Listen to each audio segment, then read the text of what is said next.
1. Hi there, I'm Ray Glasser, speaking to you from Cleveland, Ohio, in March of 2007, and this is my introductory video to YouTube. I've been on YouTube for a couple of weeks now, uploading videos about the Betamax video format, and I thought it's time that I came on camera and told you who I am, what I'm doing here, and where my interests lie. Way back in 1975, my best friend in Columbus, Ohio, whom I'll never forgive for this, showed me this piece of gear at a downtown Columbus department store. It was called the Sony Betamax. It included a 19-inch Sony Trinitron TV and, behind this smoke glass lid, a 1-hour Betamax. Here's an overhead shot of the Betamax inside this unit. Now this beta records only 1-hour tapes at the 1-hour X1 beta speed. But this is what actually began the home video revolution way back in 1975.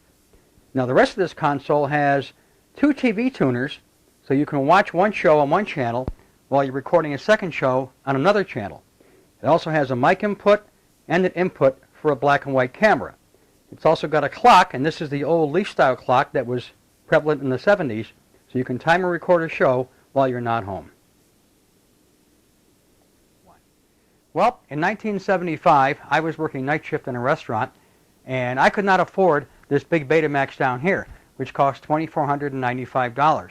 When Sony brought out this a year later in 1976 for only $1,300, that I could afford. And this way I could tape shows that I was missing at night while I was working and playing back anytime I wanted to. So, with this Betamax, which is the L7200, I began building my video library. So on June 1st of 1976, I got my first Betamax, along with 5 blank Betamax tapes.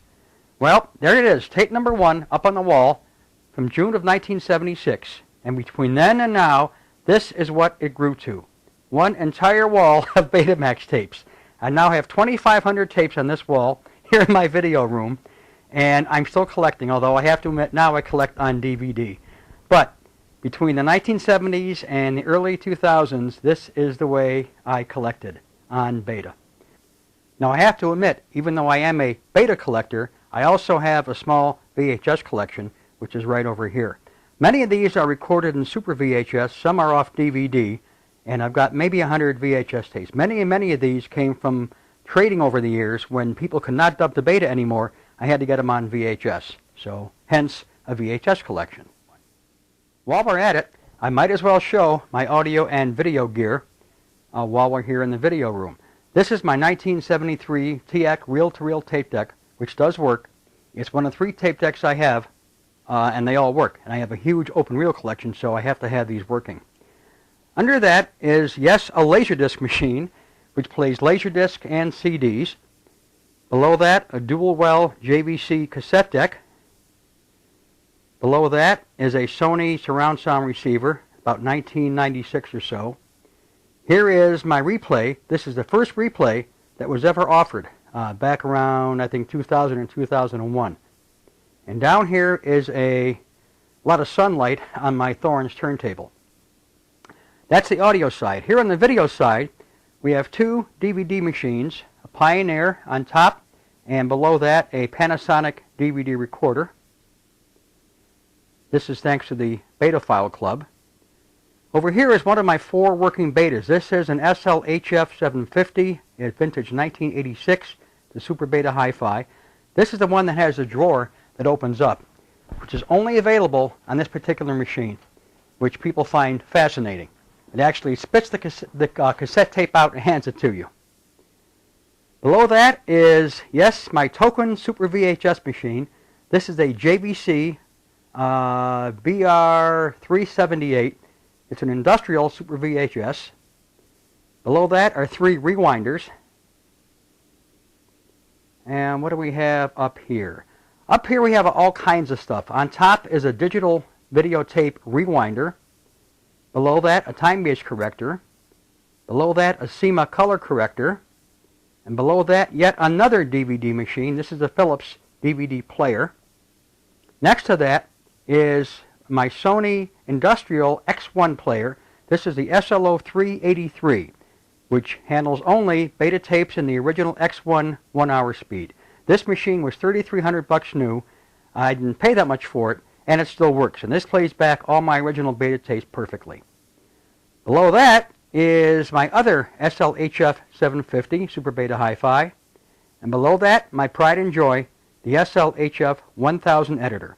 At one time, I had 4 of these. But to be honest, I just don't use the betas that much anymore, so really 1 is all I really need. And last but not least, my reel-to-reel collection. This is sitting here in my closet and is a veritable history of Cleveland radio. Lots of Cleveland stations here, lots of Detroit stations, and lots of music. Lots of good documentaries, too. Took me, from 1963 to about 2000 to build up this collection.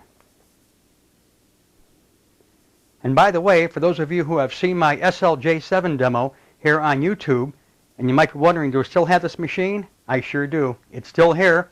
It still works, but I don't hardly ever use it.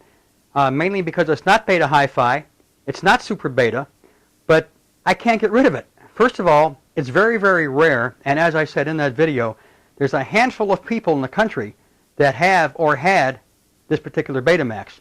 And number 2, it was a wedding gift from my wife, so I cannot get rid of this machine. It's still in awfully good shape for a 1980 VCR. So, there you have it. Ray Glasser standing in front of his wall of Betamax tapes here in Cleveland from March of 2007. Now, why am I on YouTube? Very simple. Now I have a way of sharing all these videos, at least some of them, with the world via the internet. I've obviously got lots of stuff on tape since 1976, and now I have a way of showing all some of it to you guys. You got to bear in mind that when I began in the 70s, there were no video stores, no tape rentals, no DVDs. Most movies and TV shows were not released to the public.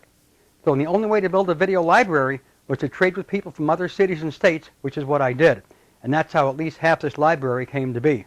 I'm very, very proud of what I've done over the years with all this. It goes back 31 years now and still counting.